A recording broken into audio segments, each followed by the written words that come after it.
19 साल का अतुल छत्तीसगढ़ के एक छोटे से गांव में अपने माँ, पापा और दादाजी के साथ रहता था। उसकी ज़िंदगी में कुछ खास नहीं था, लेकिन आज सोमवार का दिन था और अतुल के मन में कुछ अजीब सा चल रहा था। अतुल ने दादाजी से कहा, दादाजी, आप कोई ऐसी कहानी सुनाओ जो सच्ची हो और आपके साथ घटी हो। दादाजी मुस्कुराए और बोले, सुनो बेटा, ये कहानी आज से 50-60 साल पुरानी है। मेरी उम्र तब करीब 20-25 साल थी और ये कहानी तुम्हारे दादाजी के सबसे अजीब और डरावने अनुभव की है। उस वक्त मैं और मेरा दोस्त गणेशा रोज काम के लिए गांव से 10-15 किलोमीटर दूर शहर जाया करते थे। हालात कठिन थे, जो कमाते थे उसी से खाते थे, लेकिन गणेशा हमेशा बड़े सपने देखता था। वह कहता था, एक दिन मैं सबसे अमीर बन जाऊंगा, पूरा गांव देखेगा गणेशा महाराजा है। एक दिन लौटते समय गणेशा ने मुझसे कहा, बस देखता जा भाई, बहुत जल्द तेरा भाई अमीर बनने वाला है। मैंने पूछा कैसे? वह बोला, बस देखता जा। फिर गणेशा ने काम पर जाना बंद कर दिया। कुछ ही दिनों में उसने गांव में एक बड़ी सी जमीन खरीदी और नया घर बनाना शुरू कर दिया। मैं हैरान था, ये सब पैसा कहाँ से आया? जब मैंने उससे पूछा तो उसने कहा, बस समझ ले, मेरी किस्मत बदल गई है। उसने मुझे सोने का सिक्का दिया और कहा, ले भाई, ये रख ले। लेकिन उस रात मैं सो नहीं पाया।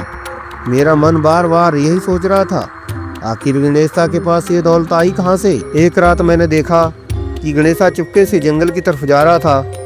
मैंने उसका पीछा करने का फैसला किया। घना अंधेरा था, मैं हर कदम संभल कर रख रहा था। वो जंगल के अंदर एक पुराने खंडर तक पहुंच गया, जहां उसने एक खरगोश की बलि दी। मंत्र पड़े, एक भयानक राक्षस वहां प्रकट हुआ। वो राक्षस उस खरगोश को जानवरों की तरह खाने लगा। मेरे पैरों तले जमीन खिसक गई। राक्षस ने एक पोटली छोड़ी जिसमें सोने के सिक्के थे। गणेशा ने उसे उठा लिया।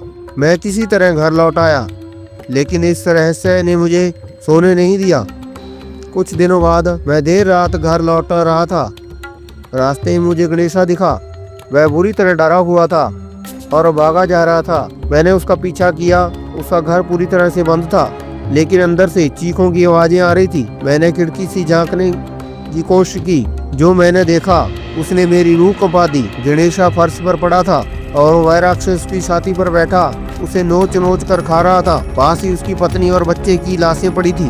उनकी मौत इतनी भयानक थी कि मैंने अपनी आंखें बंद नहीं कर पाया। लेकिन तभी उस राक्षस ने मेरी ओर देखा।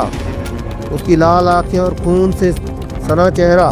मैं वही बेहोश हो गया। जब वो होश आया तो मैं जंगल के पास पड़ा था। गांव में इस घटना के बाद हर कोई डर गया। लोगों ने कोशिश की कि उस राक्षस को बुलाकर खत्म किया जाए, लेकिन जो भी उस जंगल में गया वह कभी वापस नहीं आया। गणेशा के घर को गांव वालों ने जला दिया, लेकिन आज भी कहते हैं कि उस जगह से रात को रोने की आवाज़ें आती हैं। और वो जंगल जहां गणेशा ने उस राक्षस को बुलाया था, वहां आज भी कोई जाने की हिम्मत नहीं करता।